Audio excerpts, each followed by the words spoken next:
Assalamualaikum. Waalaikumsalam. Tumben ini warung sepi banget, masih buka lagi. Perasaan baru jam 10 malam. Banyak tempat usaha yang udah pada tutup. Iya, emang udah pada tutup. Biasanya rame nih, anuan. Motor legenda, ML. Oh, ML, motor legenda. Munir, legenda Munir berarti. Biasanya rame nih. Pada kemana kok sepi banget? Ini pada ngeri takut kena virus. Aduh, virus apa tuh? Virus intoleransi apa virus kemunafikan? Aduh, Pak, kan baru muncul nih ya. Iya, sekiranya iya. kalau lu udah muncul terus ngomong gituan, dibully lu. Wah, dibully siapa? Sama ini screenshot Justice Warrior. Yang kerjanya screenshot nyalain orang. Nah, itu bukan screenshot. apa dong? Itu yang disebut social justice warrior. Pembela keadilan sosial bagi seluruh rakyat Indonesia.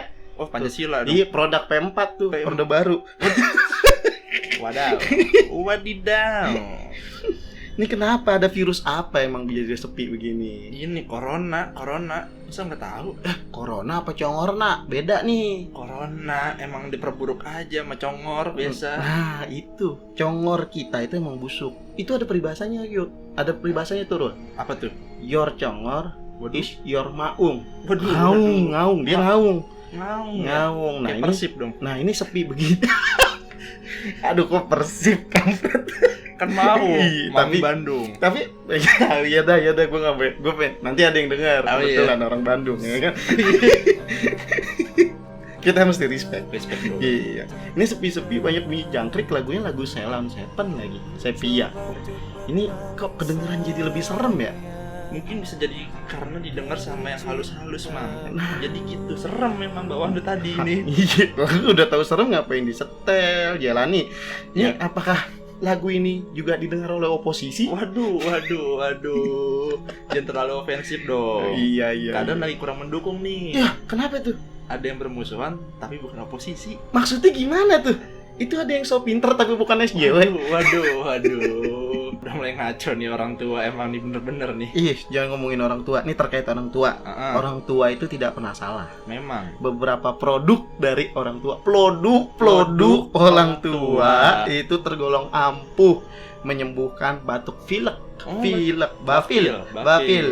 Jika ternyata Amer adalah obat, pasti harganya melambung tinggi dong. Jelas, walau pajaknya tinggi tetap jadi solusi anak muda. Itu kayak lagu yang sering disetel di lagu-lagu apa sih? Silly Tips siapa? CCTV. Ya itulah pokoknya gitu. Pokoknya. Iya. Tapi kembali nih ke lagu Sepia. Nah, katanya lagu ini tuh ada cerita horornya. Bener nggak sih sebenarnya? Bener, Mang. Jadi gue pernah ngeliat interviewnya si Eros. Ini siapa nih, Eros Jarot? Waduh, Eros Jarot. Kenapa jadi Eros Jarot? Iya. Jadi Eros ini kan salah satu personil Ceylon Seven. Nah, itu ceritanya gimana? Nih gue sambil bakar rokok. Oke, santai Rob. Jadi kan dia pernah tuh pengen bikin lagu ini tuh karena ada yang nelpon dia. Namanya Sepia, sesuai judul lagunya. Terus pas ituin dia nelpon ngobrol sama Eros. Jadi Eros tuh kepikiran nih bikin lagu. Terus pas udah jadi lagunya, ada yang ngasih tahu kalau ternyata Sepia itu udah meninggal. Oh, jadi penelpon dari alam gaib gitu maksudnya? Iya, modelnya kayak gitu. Gue ngomongnya merinding nih anjing. Jangan merinding, bro. Gue juga jadi ikutan merinding nih. Tapi emang berarti lagu Sepia itu disebutnya lagu horor karena sebenarnya Sepia tuh udah mati gitu. Iya, jadi pas dia nelpon itu sebenarnya dia udah mati, katanya sih gitu. Berarti di dalam kubur ada provider tertentu. Jangan. Waduh. Gimana bisa ada Indi di dalam sana. Di dalam sana. Tapi enggak. Oke. Ini lumayan serem juga ya kalau emang seandainya kejadian nyata kayak gitu. Iya sih, makanya. Tapi lu ada ini enggak sih kisah-kisah horor juga, Mang? Kan biasa lu selalu membagikan kisah horor lu tuh sama anak-anak. Kisah horor gimana ya? Kalau masalah hororan sih sebenarnya ada, Ruh. Cuma kalau mau lihat yang lebih horor lagi sih dompet gue nih. Nah, ini gue keluarin dulu nih. Dompet gue jauh lebih horor daripada cerita-cerita horor yang beredar di masyarakat. Bukan gitu, Mang. Maksudnya yang berhubungan dengan dunia mistis. Aduh. Ya walaupun lu tiap hari sih ngalamin hal mistis. Tapi barangkali ada gitu pengalaman yang enggak lu lupain. Kayak anjir, gila nih serem banget, sumpah. Gitu. Ada, gue pernah ngalamin dulu waktu zaman gue masih SMA. Oh, semea. Semea berarti kan gue suka pakai rok sepan dong. Oh, iya. Semea. SMA, Salah. jangan bercanda. Ini cerita horor. Oh, iya. Kalau cerita horor nggak boleh bercanda. Nah, jadi ceritanya itu waktu itu gue masih SMA. Nah, ketika gue SMA, gue waktu itu masih tinggal di Depok. Nah, beberapa teman gue ada yang pernah kesana sih. Depok loh ya. Oh, Depok. Depok itu seram, bukan cuma karena horor. Pemdanya juga kalau bikin peraturan seram-seram. Tapi ini Gua kita ikutan nggak nih. kita lagi ngebahas horor. Horor. Kan gue lagi nanya horor nih, soalnya dari tadi hawanya gak enak banget di sini, Pak. Ya, kalau Soalnya tadi gue lagi ngerokok nih sambil nge-game dikit kan. Itu wajan jatuh dong. Ngeri banget nggak tuh? Nah, itu. Tapi terkait masalah wajan jatuh, mungkin nih, baru mungkin aja. Apa tuh? Ada tikus. Kan Iya. kita juga harus positif. Positif sih. Karena bicara masalah horor sebenarnya selama bisa dipositifkan, kenapa enggak? Tapi untuk kasus yang cerita yang pengen gue ceritain sama lu nih, kita nggak bisa bilang itu cerita yang bisa dilogikain. Nah, Kenapa jadi, tuh? cerita tuh mulai waktu gua kelas 2 SMA. Waktu gua kelas 2 SMA, intinya gua pindah rumah lah Ke Depok. ke Depok. Terus? Jadi gua nggak mau nyebut Depoknya mana. Kalau lu naik 04, Angkot tuh. angkot 04 yang warna biru coklat Hah? dari Pasar Minggu Ke arah Depok. arah Depok. Nah, itu nanti lu turun di daerah namanya Sukmajaya. Gue Nah. nggak tahu sih. Nah, pokoknya lu lurus terus. Pokoknya tuh dia di Depok Timur. Nah, intinya gue sekeluarga memutuskan untuk pindah ke Depok Timur. Ya kalau lu pengen, gue nggak tahu ya rumahnya masih ada, tapi yang jelas gue nggak pengen balik lagi sih ke sana. Gitu. Emang apa tuh? Nah, jadi ceritanya gini. Ketika gue masuk di kelas 2 SMA, gue pindah ke Depok karena ibaratnya rumah yang gue tempatin di Jakarta waktu itu kontraknya udah habis. Dan kontraknya naik harganya. Oh iya. Nah, kontraknya naik harganya dan kayaknya kita ngitung-ngitung budgetnya nggak masuk. Nah, akhirnya malah kita pindah ke Depok Timur. Itu rumah sebenarnya punya salah satu guru gua ya. Nah, dia ngontrakin rumahnya, kemudian rumahnya tuh udah cukup tua sih. Artinya udah sekitar 7 tahun apa 8 tahun tuh nggak ditempatin. Sepi gitu aja. Sepi. Jadi guru gue tuh punya rumah lain, kemudian rumah yang sekarang, yang rumah yang mau gue tempatin ini nggak ditempatin tuh sama dia 8 tahunan. Nah, di sebelah rumah gua itu ada rumah kosong yang gede banget. Nggak gede sih, maksudnya bukan rumah kosong ya, rumah yang sempat dibangun terus nggak jadi, terbengkalai. Jadi dindingnya tuh masih belum jadi, tapi atapnya udah jadi, pondasi udah jadi, pokoknya masih kosongan gitu loh. Nah, itu banyak pohon-pohonan tumbuh di situ kan. Ilalang banyak tumbuh di sana, dan itu bener-bener dempet sama rumah gue. Nah, di depan rumah gue tuh, gue inget banget di depan rumah gue tuh ada pohon kelapa. Jadi pohon kelapa numbuh itu dempet sama rumahnya. Dan kebetulan rumah gue tuh ada di pojok ya. Jadi kita masuk ke perumahannya itu ada di paling pojok. Oh ya. Nah, jadi ibaratnya benar-benar nggak ada jalan lagi setelah itu kecuali rumah gue dan sebelahnya itu rumah kosong, ya kan. Nah, awal mulanya kita mutusin buat kesana, buat pindah. Tentunya kan kita bersih-bersih dulu dong sekeluarga. Nah, setelah gue bersih-bersih, pertama gue ngeliat rumah ini kok kotor. Mungkin kotor ya, waktu itu memang kotor banget. Karena nggak ditempatin Hampir 8 tahun. Lampunya, listriknya udah banyak yang mati, Nah, gue inget banget tuh. Jadi di dapur, di tembok dapur bagian belakang, itu ada pohon beringin. Jadi akar pohon beringin numbuh. Nah, itu. Kok udah horor? Nah, itu udah horor. Nah, itu jadi kayak ada akar pohon beringin. Nah, gue punya abang. Jadi abang gue tuh cukup berani banget. Itu langsung dicabut akarnya. Jadi gue nggak tahu ya entah itu pohon beringin entah apa. Tapi bentukannya sih kayak pohon beringin yang kecil gitu. Yang numbuh di Iya, tahu gue. Tembok. Terus setelah dicabut sama abang gue, ya akhirnya kita bersihin, kita pel, kita sikatin apa yang perlu kita sikatin. Nah, terus habis itu kita pindah ke sana. Dan gue pindah ke sana tuh abang gua 2 sama istrinya sama anaknya, abang gua juga yang nomor 2, adik gua, nyokap, terus anak abang gua 1 lagi sama om gua. Kita ber9 lah pindah ke sana. Rame, ibaratnya rame. Nah, tuh rumah gede banget, kayak rumah itu punya 3 kamar. Nah, gua tidur sendiri, abang gue yang nomor 2 sama nyokap gue tuh, karena kamar nyokap gue waktu itu gede banget kan.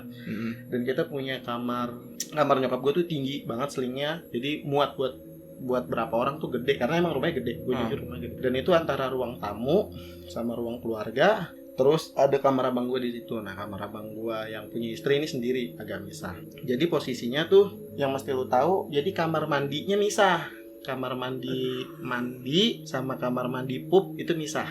Jadi kamar mandi pup sendiri, kamar mandi yang biasa sendiri. Di antara kamar mandi tempat kita mandi sama kamar mandi pup, nah itu ada gudang loh. Jadi gudangnya tuh nggak pernah kepake. Jadi benar-benar banyak barang-barang dari penghuni lama yang ditaruh di situ.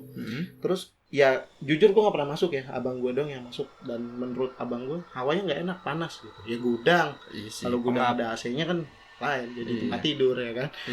Nah kemudian akhirnya mesin air ada di dalam gudang itu. Nah itu emang agak rumit sih. Jadi kalau itu emang jadi emang udah tuh rumah emang keadaannya kotor sih, gue bilang emang kotor. Terus kita tempatin, kita bersihin, masuk, udah kita atur barangnya. Ya ibaratnya enak lah. Ibaratnya tuh rumah, kalaupun seandainya gua tinggal di sana mungkin seru, karena apa, rumahnya tuh sepi. Di sana tuh nggak ada kebisingan suara motor, karena mungkin rumah gua paling pojok ya. Jadi kayak enak lah, sepi gitu. Jadi kalau gua baca buku atau apa tuh keadaannya enak. Cuma kenapa? Kejadiannya udah terjadi itu setelah gua pindah 3 bulan. 3 atau 4 bulan. Nah, gue tipikal orang yang nggak terlalu percaya sama kejadian-kejadian horor ya. Ibaratnya gue nggak terlalu percaya dengan hal itu. Iya. Terus, jadi posisinya kita punya kamar 3. Nyokap gue tidur sama adik gue, sama abang gue yang nomor 2, sama ponakan gue yang kecil. Jadi ada 2 ponakan tuh gue, yang kecil sama yang gede, yang perempuan sama yang laki-laki. Yang laki-laki ini waktu itu pindah umurnya sekitar 6 bulanan. Masih kecil banget. Nah terus ponakan gue tuh tidur sama nyokap gue, kadang tidur sama nyokapnya juga, jadi ganti-gantian gitu. Nah kadang waktu itu ya intinya 3 kamar gue sendiri. Nah om gue itu dia punya kasur lipat. Nah om gue itu tidur di ruang keluarga. Jadi ruang keluarganya itu menghadap ke 3 kamar kita kan. Nah om gue tuh tidurnya di depan kamar gue persis. Nah dia nggelar kasur lipat di situ. Dia tidur. Nah ibaratnya dia tidur di depan kamar gue, dia bisa ngeliat kamar abang gue. Nah terus di belakang kepala dari om gue tuh ada kamar nyokap. Bayanginnya gitu. Ya, jadi om gue tidur depan kamar gue, di belakang kepalanya itu kamar nyokap gue. Terus di samping kanannya dia bisa ngeliat kamar abang gue. Kira-kira gambaran rumahnya kayak gitu.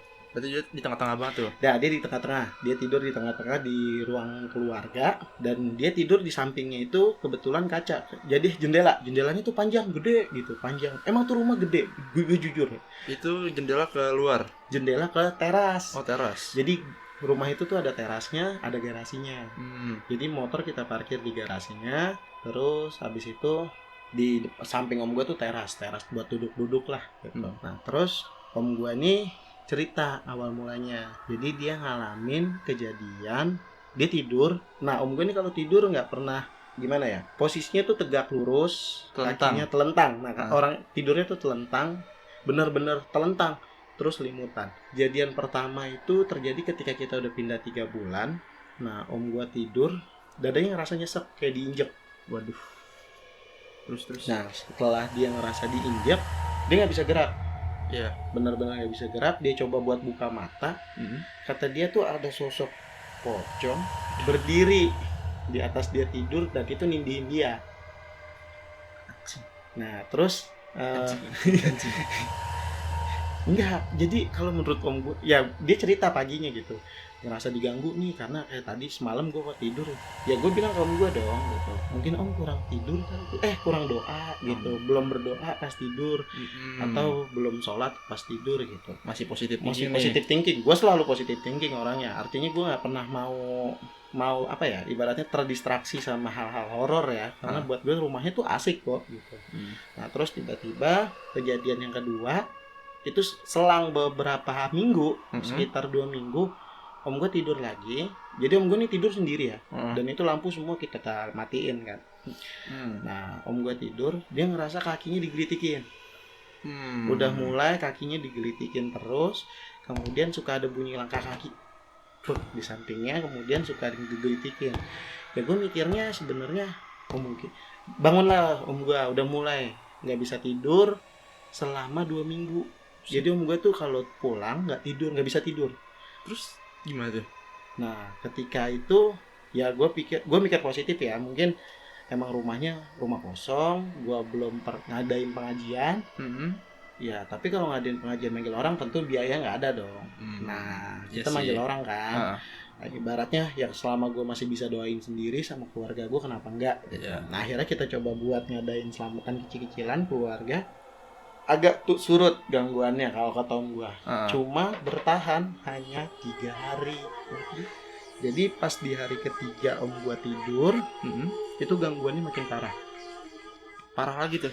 Lebih parahnya dalam arti gini, ketika om gue tidur kakinya nggak cuma digelitikin tapi juga selimutnya dibuka ditarik.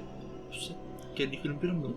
Persis, kalau lu kayak, gue juga sempat nggak percaya masa sih gitu. Ibaratnya om gue tuh sampai ya udahlah, ibaratnya kita berusaha buat positif, gue berusaha, mungkin om kurang doa, mungkin om berdoa sholat gitu. Om gue sholat, om gue tuh tipikal yang di rumah itu dia sholat, dia ngaji, kemudian dia juga baca Quran segala macem gitu kan. Minum dong. Iya. Nih kopi dulu. Ya. Nah terus ibaratnya setelah itu, gak ibaratnya sih, setelah 3 hari kakinya ditarik udah makin parah gangguannya. Gue coba waktu itu, kebetulan gue inget banget itu kita libur semester. Jadi gue udah hampir ya, udah hitungannya tuh sekitar gue 6 bulan di sana. Gue sama om gue akhirnya ngobrol lah malam gitu. Ngobrol serius nih? Ngobrol, kita panjang ngobrol, kita nonton TV ngobrol. Habis itu kita bahas filmnya. Nah kebetulan gue sama om gue ini suka film kan. Jadi kita nonton sampai malam, sampai pagi, malah hitungannya tuh jam 1. Mata gue udah ngantuk. Akhirnya udah mau tidur. Terus gue masuk ke dalam kamar gue, om gue tidur. Nah kemudian lampu dimatiin. Gue belum tidur, artinya gue masih ibaratnya setengah tidur lah, ibaratnya masih bisa kedengeran bunyi-bunyi lain gitu, bunyi cicak, bunyi jangkrik masih kedengeran. Om gue kan posisinya pas banget tidur di samping jendela ya. Nah ketika om gue tidur di samping jendela, dan jendela dia tuh jadi sama kamar gue tuh jadi satu, jadi jendela kamar gue ini juga, selurusan.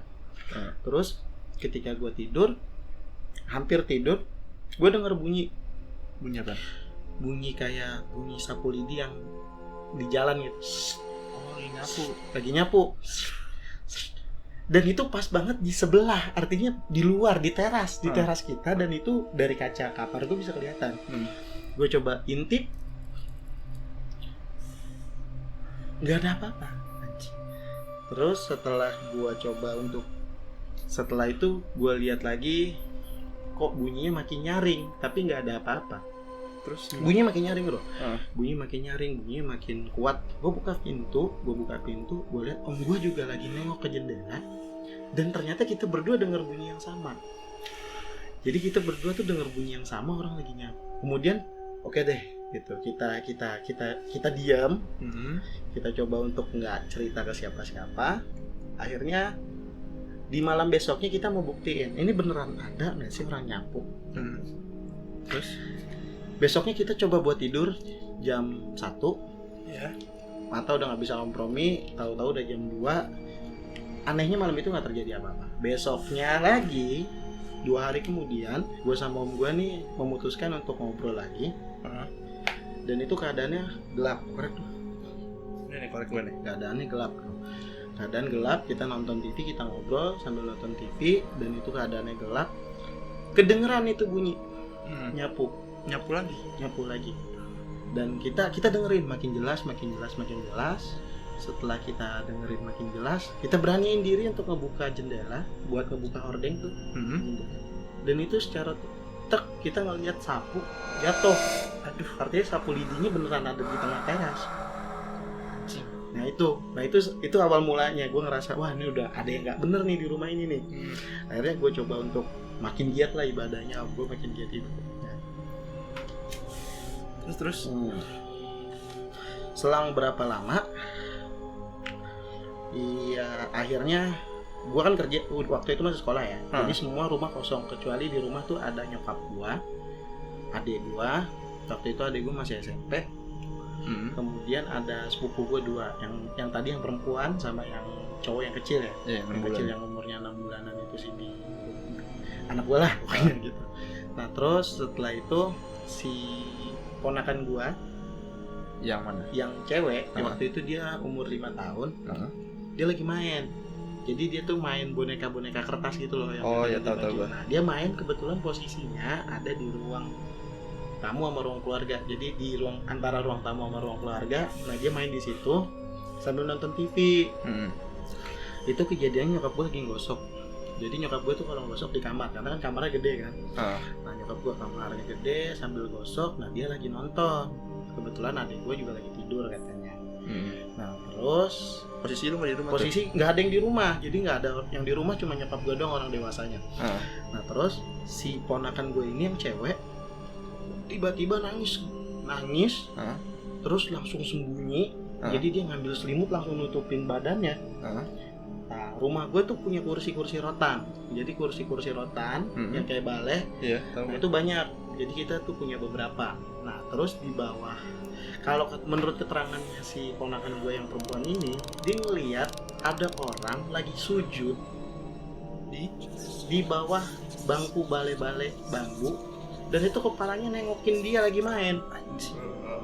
Nah, pas itu dia langsung takut, ditanya sama nyokap, bentuknya gimana? Bentuknya kayak orang, Nek, katanya gitu.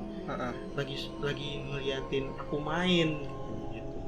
Nah, nyokap gua udah mulai merasa hal-hal, wah, masa sih gitu.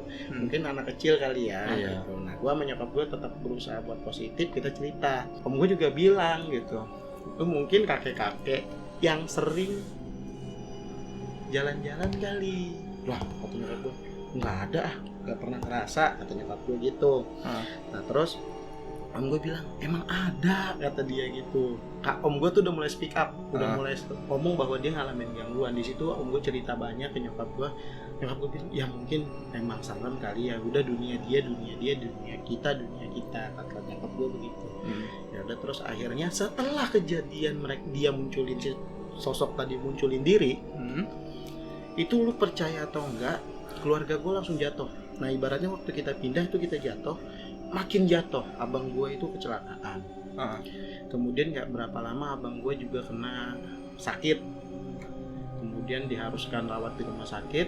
Kemudian semua simpanan nyokap gue dipakai, segala macam dipakai. Akhirnya yang terjadi, itu rumah kayak ibaratnya benar-benar ikut orang-orang yang ada di sana, makhluk-makhluk yang ada di sana itu benar-benar ikut makan rezeki kita. Keluarga gue tambah susah di sana. Nah, terus akhirnya, tapi kita tetap mikir positif ya. Mungkin ini memang kita lagi diuji untuk susah, kita lagi diuji semakin susah ya. Gue nggak tahu. Cuma intinya setelah abang gue dirawat, gangguan itu makin sering ke om gue. Om gue ini paling sering, dari tidurnya ditindihin. Terus barang-barang tuh udah mulai pindah loh. Jadi ibaratnya satu barang di sini kita taruh, kata om gue besok pagi bisa pindah. Jadi ibaratnya nah itu keadaannya nyokap gue sedang menemani abang gue di rumah sakit. Jadi yang ada di rumah tuh waktu itu gue sama abang gue sama istrinya, abang gue yang pertama sama istrinya sama om gue kan, terus sama ponakan gue. Nah, nyokap gue tuh waktu itu di rumah sakit bolak-balik. Terus akhirnya keadaan udah mulai makin gak asik nih. Keadaan udah mulai makin kacau, keadaan udah mulai makin gak nyaman, dan tak kenapa rumah itu terasa mulai panas. Hawanya udah mulai gak enak. Nah, terus ibaratnya ya udahlah, kita lawan aja, ibaratnya kita beraniin diri gitu kan. Sampai akhirnya kejadian ini terjadi nih. Nah, ini yang paling ekstrim. Apa tuh? Jadi setelah abang gue pulang dari rumah sakit, ya dia tuh mesti istirahat. Nah, terus di rumah, ini rumah ya, gue bisa bilang ya rumah gangguannya makin parah. Nah, yang itu dialamin sama om gue. Nah, om gue ini masih tidur di luar, masih sendirian, masih berani tuh. Masih berani. Dia mah nggak ada takutnya sebenarnya. Nah, dia tidur sendiri di malam pertama, di malam Kamis ya. Malam pertama setelah abang gue pulang tuh malam Kamis, gangguan udah mulai ngaco. Ibaratnya udah mulai kedengeran suara aungan. Jadi ibaratnya kayak suara gitu deh, kayak suara binatang. Suara binatang aung, kayak apa sih? Apa ya? Kayak kita sih nyebutnya, kalau gue sih nyebutnya ngedefinisinya waktu itu kayak bunyi suara harimau ngaung gitu loh. Terus jejak kakinya tuh makin makin kencang. Dan terus itu juga gue denger karena gue waktu itu pengen kencing kan. Nah, ketika gue pengen kencing juga gue ngerasa takut, akhirnya gue tahan. Bener, jujur, terus bunyi toke. Nah. Bunyi toke tuh makin kencang, ibaratnya makin continuity-nya tuh sering banget bunyi toke. Kemudian di dalam rumah kita juga ada toke. Nah, katanya kan kalau kita dengar bunyi toke agak serem tuh. Iya. Nah, Mitosnya gitu. Nah, terus akhirnya yang terjadi, kita om gua di malam Jumat itu ini kita yasinan. Nah, setelah kita yasinan malamnya tidurlah kita semua kan. Nah, setelah kita semua tidur, om gua itu inget banget jam 2 malam. Itu jam 2 menuju ke jam setengah 3. Gua nggak inget tuh jamnya berapa. Om gua tuh rame bangunin. Nah, rame banget. Dia ngetok pintu kamar gua. Bek. Kenapa? Nah, om gua ini cerita. Jadi ketika dia tidur, itu ada bunyi bau bangke. Ibaratnya pas dia tidur ada bau bangke, badannya langsung nggak bisa bergerak. Benar-benar kayak dikunci. Setelah bau bangke itu makin nyengat, ada angin kencang di luar rumah. Nah, setelah anginnya mulai kencang, bau bangkainya makin nyengat, om gua melek matanya, tapi badannya tuh kayak dipegangin sama orang. Aduh. Terus kepala om gue ini kan ke atas kan, ke Iya. langit-langit. Pas dia bangun, kepalanya itu digerakin gitu loh, kayak digerakin, disuruh ngadep ke kamar abang gue. Digerakin sendiri. Iya, jadi kayak gerak gitu, dipaksa gerak untuk melihat di arah kamar abang gue. Nah, di depan kamar abang gue itu kan ada pintu ya. Jadi di pintu kamar abang gue itu berdiri sosok warna putih, rambutnya panjang. Nah, si sosok ini tuh ngadep ke kamar. Artinya dia ngebelakangin om gue dong. Om gue ngeliat belakangnya. Tapi dia ngeliat si sosok ini tuh nyisir gitu loh, pelan. Dan om gue dipaksa buat ngeliat gitu. Sampai om gue dipaksa buat ngeliat, om gue baca. Nah, si perempuan ini tiba-tiba si sosok ini nengokin kepala ke belakang, set, dan lehernya itu panjang. Anjing. Jadi benar-benar sampai nengok ke belakang, palanya yang dalam keadaan di depan, jadi ke belakang full ngeliatin om gue. 180 derajat. 180 derajat. Dan om gue tuh makin nggak bisa ngapa-ngapain kan. Sampai akhirnya put om gue nggak bisa gerak segala macam. Udah semua doa dibaca segala macam. Merem nggak bisa juga. Jadi benar-benar dipaksa untuk ngeliat gitu. Terus entah kenapa om gue makin kuat gitu. Kebenaran lah nyokap gue bangun kan. Nyokap gue bangun, pintu dibuka, langsung om gue tuh sadar. Langsung ngetok kamar gue, kebangunin. Nyokap gue juga lagi ngantuk ya kan, langsung dibangunin segala macam. Nah, om gue cerita, kita nyalain lampu, kita cerita bahwa om gue mengalami gangguan itu. Nah, itu jadi ibaratnya keadaan udah mulai ekstrim. Kita cek dong, ada apa kok si sosok itu ngadep ke kamar abang gue. Apakah karena ada anak kecil di dalam ya kan, kita juga khawatir kan. Waktu itu ponakan gue masih kecil banget. Ternyata pas kita buka ke kamar, di tempat si sosok berdiri tadi kan, pas banget dia berdiri, di belakangnya itu kaca. Oh, di dalam kamar. Di dalam kamar itu ada kaca. Jadi kemungkinan besar di sini teorinya, jangan-jangan selama ini kuntilanak itu kalau ngaca itu di belakang kacanya. Oh, anjing. Ngerti nggak? Iya.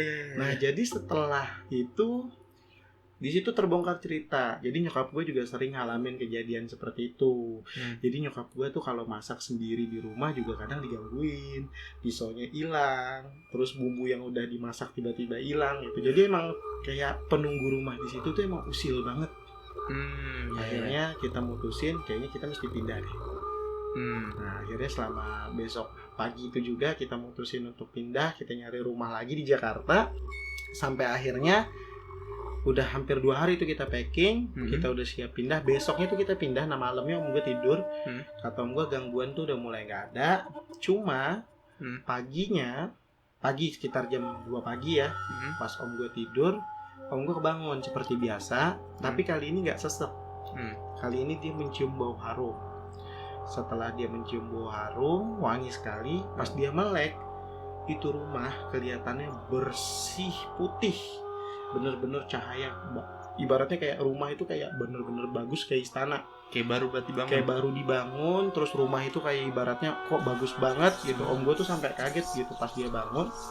Dan itu dia nggak bisa tidur, dan dia melihat banyak sosok di situ jalan di rumah yang terang itu. Nah setelah itu om gue besok paginya cerita, kita pindah, nyokap gue nggak cerita apa-apa. Setelah kita pindah, kita udah pack barang, kita masuk ke rumah yang baru. Di situ nyokap gue cerita bahwa sebenarnya dalam kepercayaan kita, orang-orang tua dulu, jika rumah sudah seperti itu, kemudian di endingnya kita ngelihat cahaya yang bagus, kemungkinan besar tempat yang kita tempatin itu adalah kerajaan mereka. Berarti lu masuk ke kerajaan gaib mereka, dan gue tinggal di sana. Jadinya di sana itu rumah itu sudah menjadi satu dengan penunggu yang ada di sana, dan kita justru menumpang. Makanya kita digangguin. Jadi kita tuh menumpang di istana mereka, di rumah mereka yang notabene mereka udah bersatu dengan rumah itu. Jadi lu mau baca-bacain, lu mau apa, nggak bisa. Nggak ngaruh karena ibaratnya di situ daerah teritori mereka yang nggak bisa lu sentuh. Bisa jadi setiap rumah kayak gitu. Cuma kitanya nggak sadar gitu loh. Ya habis pikir sih gue. Ya itulah makanya. Kayaknya sih itu doang sih yang serem-serem dari gua. Tapi terkait kayaknya udah mulai sepi, makin angker nih. Aduh. Mending lu nutup deh, Rul. Ya, mending lu tutup warung. Bukan yang itu nih. Bang Patur, lu kan tahu Bang Patur. Udah biarin aja dia mah, biarin aja dah gitu. Closingan kalau kurang dia nggak bisa mabuk. Lu ngerti kan? Gak gitu, udah bilang sama Patur nih keadaan udah lagi nggak kondusif. Ya udah. Ya. Closingan dulu kali ya. Closingan. Jadi gue cabut dulu nih ya. Ibaratnya. Tungguin dulu nama. Ya udah dah. Gue ngeri wajan jatuh lagi. Ya udah oke gue tungguin. Tapi gue kuncing dulu ya. Iya udah. Oke, sip.